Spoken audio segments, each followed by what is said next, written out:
Tantor Audio, a division of Recorded Books, presents The Neuroscience of Human Relationships, Attachment, and the Developing Social Brain, 2nd edition, by Cozolino, narrated by Stephen Bell Davies.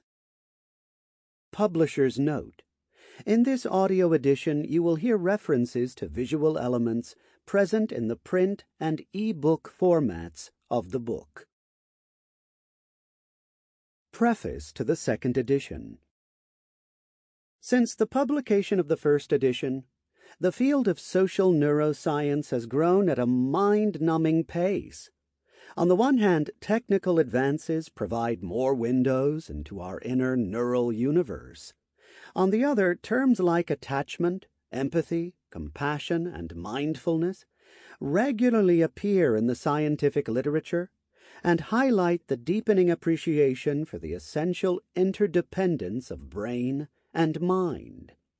More and more parents, teachers, and therapists are asking how brains develop, grow, connect, learn, and heal.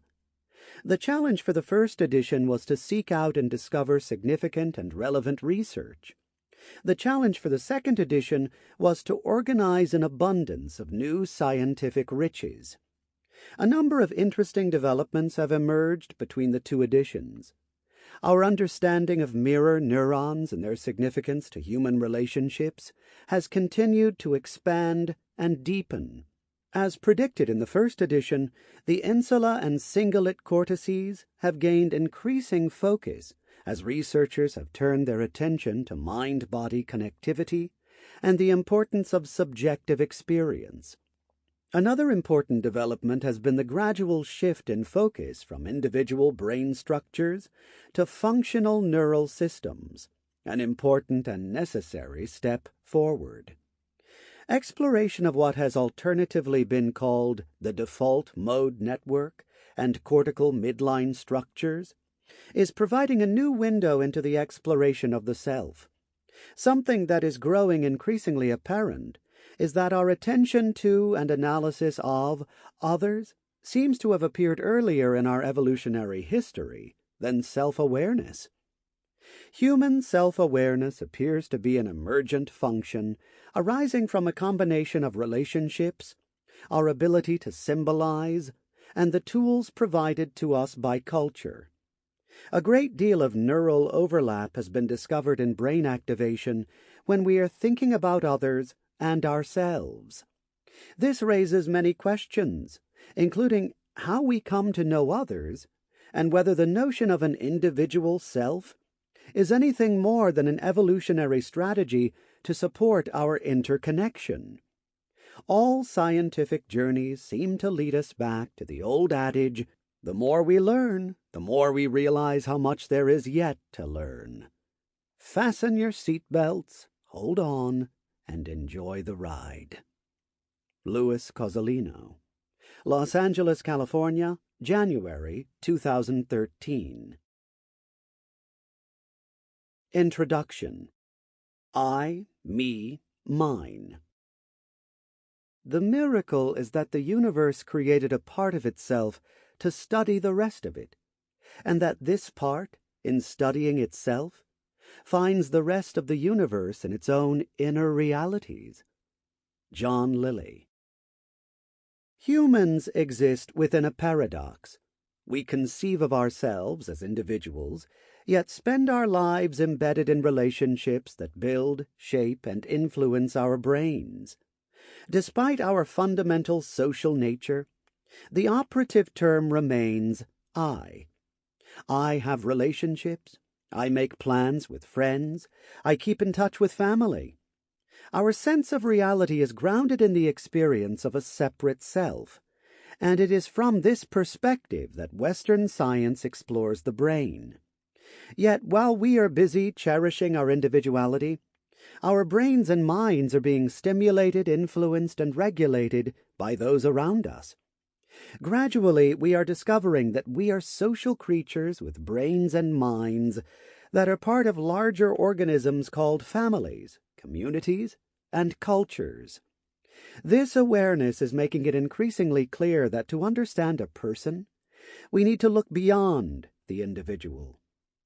Half a century ago, these insights led family systems theorists to shift the focus of psychotherapy from the individual patient to the family unit.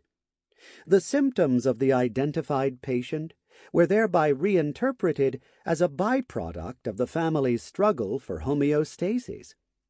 But is the family the best frame of reference from which to understand human experience? Should we zoom even further out to tribes or cultures, or zoom back into an individual's biochemistry to get the best picture? If we use Mother Nature as a guide, we see that when she likes an idea, she sticks with it by conserving structures and strategies through increasing layers of complexity. Assuming this is true, which I do, we stand to learn a great deal from zooming in and out, from neurons to neighborhoods, while resisting the urge to become attached to any particular frame of reference. In this way, we may gain a deeper understanding of the interwoven tapestry of the biological, psychological, and social processes that constitute human life. Unveiling the social synapse. Look closely at the body, and you will discover layer upon layer of highly complex, interlocking systems. As you examine each layer, you will discover countless individual cells that differentiate and migrate to specific locations throughout the body. These cells, in turn, grow into an infinite variety of forms, organize into functional systems, integrate with other systems, and ultimately create an individual. This process we accept easily. But what about the notion that nature used this same strategy to connect individual animals, humans, into larger biological organisms, which we call families, tribes, and species? Individual neurons are separated by small gaps called synapses. These synapses are not empty spaces by any means. Rather, they are inhabited by a variety of chemical substances engaging in complex interactions that result in synaptic transmission. It is this synaptic transmission that stimulates each neuron to survive, grow, and be sculpted by experience. In fact, the activity within synapses is at least as important as what takes place within the neurons themselves. We know that neurons activate and influence one another through multiple biochemical messengers. Over vast expanses of evolutionary time, synaptic transmission has grown ever more intricate to meet the needs of an increasingly complex brain. When it comes right down to it, doesn't communication between people consist of the same basic building blocks? When we smile, wave, and say hello, these behaviors are sent through the space between us. These messages are received by our senses and converted into electrical and chemical signals within our nervous systems. These internal signals generate chemical changes, electrical activation, and new behaviors that, in turn, transmit messages back across the social synapse. The social synapse is the space between us, a space filled with seen and unseen messages, and the medium through which we are combined into larger organisms, such as families, tribes, societies, and the human species as a whole.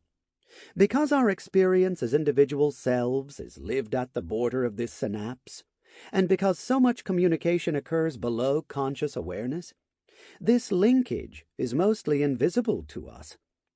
Much of this book focuses on unveiling the social synapse and exploring some of its mechanisms. Through this exploration, we will examine how people, like neurons, excite, interconnect, and link together to create relationships. If you can accept the idea of a social synapse, perhaps you might consider a second theoretical leap. Neurons have 3 sequential levels of information exchange that are called first, second, and third messenger systems. They are 1. The communication across the synapse that, 2. Changes the internal biochemistry of the cell, which in turn, 3. Activates mRNA, messenger ribonucleic acid, the material that translates protein into new brain structure, and protein synthesis to change cellular structure. It is through these processes that the brain changes in response to experience. These three levels of information exchange are also taking place between individuals. In other words, when we interact, we are impacting each other's internal biological state and influencing the long-term construction of each other's brains. This, in essence, is how love becomes flesh. The discovery of the brain. Honestly, when was the last time you thought about your brain? Except for the occasional headache that feels like it is in the brain, we don't even remember we have brains.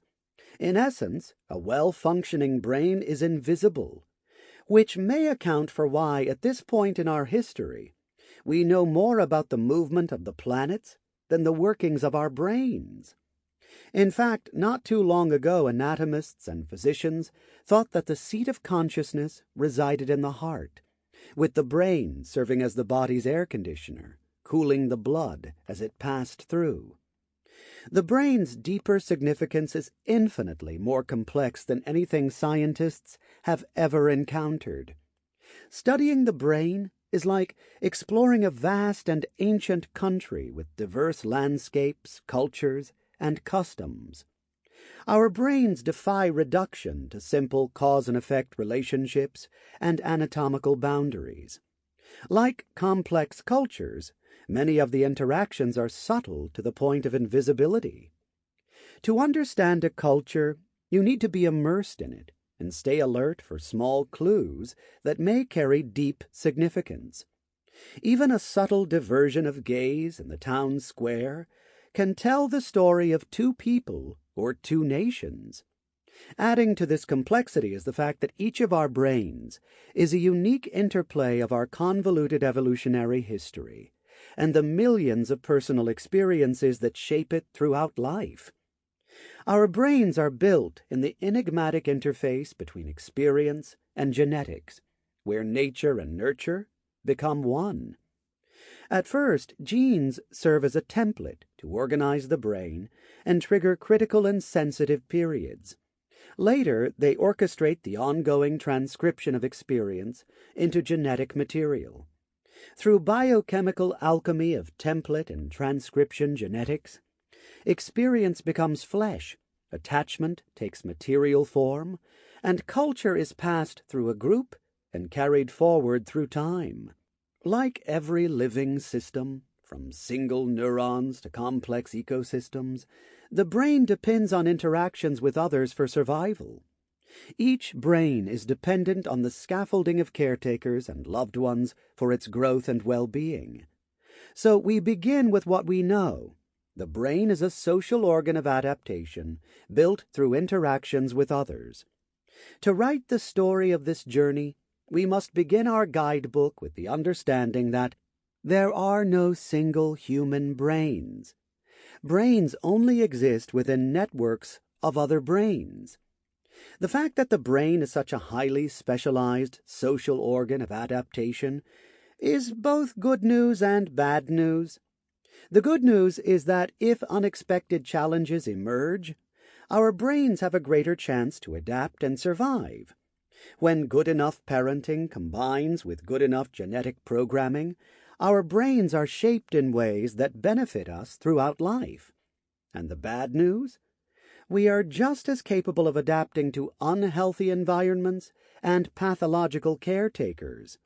The resulting adaptations may help us to survive a traumatic childhood, but impede healthy development later in life. The family is the primary environment to which our young brains adapt, and our parents' unconscious minds are our first reality. Because the first few years of life are a period of exuberant brain development, early experience has a disproportionate impact on the development of neural systems. In this way, early negative interpersonal experiences become a primary source of the symptoms for which people seek relief in psychotherapy. Interpersonal neurobiology. Interpersonal neurobiology, along with social neuroscience, affective neuroscience, and sociophysiology, are among the emerging fields of study at attempting to bridge the gap between the biological and social sciences. They all share the goal of understanding individuals within the context of the relationships into which we are born, in which we develop, and through which we live our lives. Interpersonal neurobiology assumes that the brain is a social organ built via experience. Through interdisciplinary exploration, it seeks to discover the workings of experience-dependent plasticity, or the ways in which the brain is constructed by experience. At the core of interpersonal neurobiology is a focus on the neural systems that organize attachment, emotion, attunement, and social communication. The bidirectional causality between neural structure and experience requires a continual shift in focus from the brain to social behavior and back again to the brain.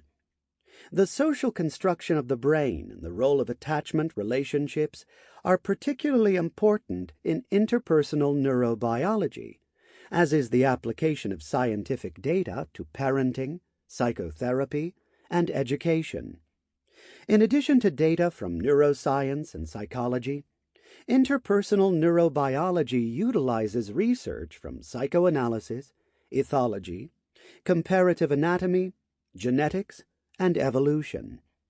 In examining some of the processes that take place within the social synapse, we will explore a wide range of other fields that study narratives, storytelling, eye contact, touch, attachment patterns, and body language. Thus far, those of us interested in interpersonal neurobiology are primarily psychotherapists and educators attempting to utilize neuroscientific data to inform and improve our work. Like curious toddlers, we are full of questions, such as, which neural networks compose the social brain? How is the brain built and rebuilt by relationships? How do brains regulate one another during moment-to-moment interactions? How do parents, therapists, and educators activate and guide neuroplastic processes? What are the effects of isolation, stress, and trauma on the social brain? Caregiver nurturance sets us on a course of physical and psychological health, or, when it is lacking, physical and mental illness. Because of the causal link between interpersonal experiences and biological growth, we are particularly interested in the impact of these early caretaking relationships when the neural infrastructure of the social brain is forming. We also know that the brain is capable of change at any time, and that social interactions are a primary source of brain regulation, growth, and health. Those of us who study interpersonal neurobiology believe, and research supports, that friendships, marriage, psychotherapy, in fact any meaningful relationship, can reactivate neuroplastic processes and actually alter the structures and biochemistry of the brain. In thinking about these processes, a multitude of questions arise. How does therapy work? What are the best ways for parents to help build their baby's brain? Why do some people seem to have no conscience, whereas others are crippled with shame and guilt? Why do some find cues to abandonment in almost every human interaction? How does the brain stay healthy? And how can we regain mental health after we fall ill? Parents, educators, and therapists, those of us who should be most concerned with shaping minds, have traditionally paid little attention to the brain. I have heard therapists say that psychotherapy is an art and that the brain is irrelevant to their work. I would respond, as with any art, that a thorough knowledge of our materials and methods can only enhance our skills and capabilities. The brain is a treasure trove of information about where we come from, what we are capable of, and why we act as we do. It holds many secrets about how we can know ourselves better and improve the way we do psychotherapy, teach, and parent our children. As a therapist, I am especially interested in how relationships reshape the brain throughout life.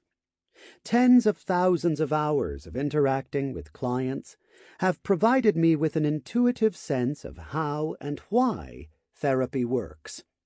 I have watched as my focused attention, consistency, and caring have been taken in like water at a desert oasis. I have experienced the gradual building of confidence and strength as my presence has been integrated and used as a source of security, guidance, and emotional safety. I have also experienced how working with my clients has changed me, inspired me, and helped me to grow. It is the power of being with others that shapes our brains. Exploring how these insights apply to therapy and everyday life is one of the most exciting aspects of the work that I do as a therapist, and it is what has inspired me to share my ideas about the brain and the mind with you. Part 1. The Emergence of Social Neuroscience. An Overview. Chapter 1. The Social Brain. The history of the evolution of mammals is the history of the evolution of the family. Paul MacLean. A fundamental characteristic of Western philosophy is the conception of the thinker as alone, rather than embedded within a human community. It is a way of understanding the world that leads us to look for answers to human problems through theories and technology, rather than within lived experiences and social interactions. Grounded in this philosophy, researchers in neurobiology and neuroscience study the brain in scanners and on dissection tables, but neglect the fact that the brain evolved to function within a matrix of other brains. The struggle between these paradigms is nowhere more apparent than in psychiatry, with its dual histories in psychoanalysis and neurology. Rice expressed this ongoing tension when he said, "Psychiatry has been forced into the chronically uncomfortable position of straddling biomedicine and the social sciences, and seems always to hunger for relief. Although relief is usually gained by choosing sides between the brain and the mind, either perspective alone is inadequate. One of the challenges of combining the social and biological sciences lies in the disparity of perspectives and personalities between the two groups. Scientists are, admittedly, not particularly social people, and few think of modern physicians as paragons of empathy. A tragic example of this disparity comes from the recent history of the treatment of children in orphanages. In response to a high number of deaths, physicians attempted to keep the children safe from infectious diseases by separating them from one another and ordering that their handling be kept to a minimum. Yet they still died at such alarming rates that admission forms and death certificates were signed at intake for the sake of efficiency. It was not until the children were held, rocked, and allowed to interact with one another that their survival rate improved. Scientists have had to expand their thinking to grasp the idea that individual neurons or single human brains do not exist in nature. Without mutually stimulating interactions, people and neurons wither and die. In neurons, this process is called apoptosis. In humans, it is called depression, grief, and suicide. From birth until death, each of us needs others who seek us out, show interest in discovering who we are, and help us feel safe. Thus, understanding the brain requires knowledge of the healthy, living brain embedded within a community of other brains. Relationships are our natural habitat. Because therapists, teachers, and parents intuitively grasp this profound reality, just as laboratory scientists often do not, we decidedly non-science types who teach preschool, do psychotherapy, or study group behavior have a great deal to offer neuroscience. We are in a position to help research scientists know where to look as they explore how the brain grows, learns, and thrives throughout life. Viewing the brain as a social organ emerged in neuroscience in the 1970s. The theory that primates possess neural networks dedicated to social cognition was initially proposed by Kling and Steckles. In the process of observing monkey colonies in captivity, they would lesion the brains of certain monkeys and monitor their social behavior. They found that damage to certain brain structures resulted in aberrations of social behavior and a decline in group status. There is, however, no one module in the brain dedicated to social behavior. Rather, there are multiple sensory, motor, cognitive, and emotional processing streams that contribute to the emergence of social intelligence. Why relationships? Think about meeting a man at a party. Your brain is simultaneously processing his tone of voice, direction of gaze, body language, hand gestures, and eye movements, as well as the content of what he says. You are having physical and emotional reactions to him based on gender, appearance, odor, and whom he reminds you of both consciously and unconsciously. Based on these quick observations, you decide what to say, how to act, and whether to approach him, ignore him, or move to the opposite end of the room. All of this is but a small fraction of the information your brain and body are processing during even the most superficial interactions. When the other is significant for us as a source of either affection or danger, countless additional evaluative processes become activated. Those of us who can better predict the intentions and actions of others have an obvious advantage in terms of safety, competition, and mating. Neural networks dedicated to the evaluation of others have a long evolutionary history. But why do we have relationships, maternal instincts, friendships, family, and society? Why not be like a reptile that digs a hole, lays some eggs, and moves on? The newborns of some species even have to flee from their parents to avoid being eaten. Wouldn't life be easier without gossip, grudges, and in-laws? Perhaps not. Using evolution as an organizing principle, we begin with the assumption that our social brains have emerged during natural selection because being social enhances survival. Our best guess is that larger and more complex brains allow for a greater variety of responses in challenging situations and across diverse environments that enhance the probability of the survival of certain genes. Our brains allow us to fashion clothing, build climate-controlled houses, and create space stations with artificial environments that let us expand our habitats and sources of food. So while the existence of genes and natural selection may explain the why of relationships, we are still left with the question of how relationships have evolved, function, and impact our lives. Many of the answers to these questions lie ahead in the frontiers of social neuroscience. We do know a few things. We know that the expansion of the cortex in primates corresponds with increasingly larger social groups. There is not only safety in numbers, but also the ability for task specialization such as hunting, gathering, and caretaking. So, whereas many animals need to be born immediately prepared to take on the challenges of survival, human infants have the luxury of years of total dependency, during which their brains can grow, adapt, and be shaped by very specific experiences. As the size of primate groups expanded, the grooming, grunts, and hand gestures adequate in small groups were gradually shaped into spoken language.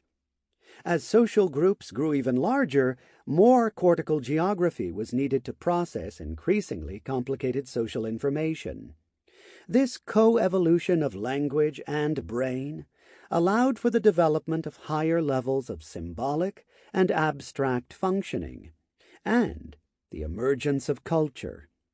In other words, relationships are a fundamental and necessary condition. Sample complete. Ready to continue?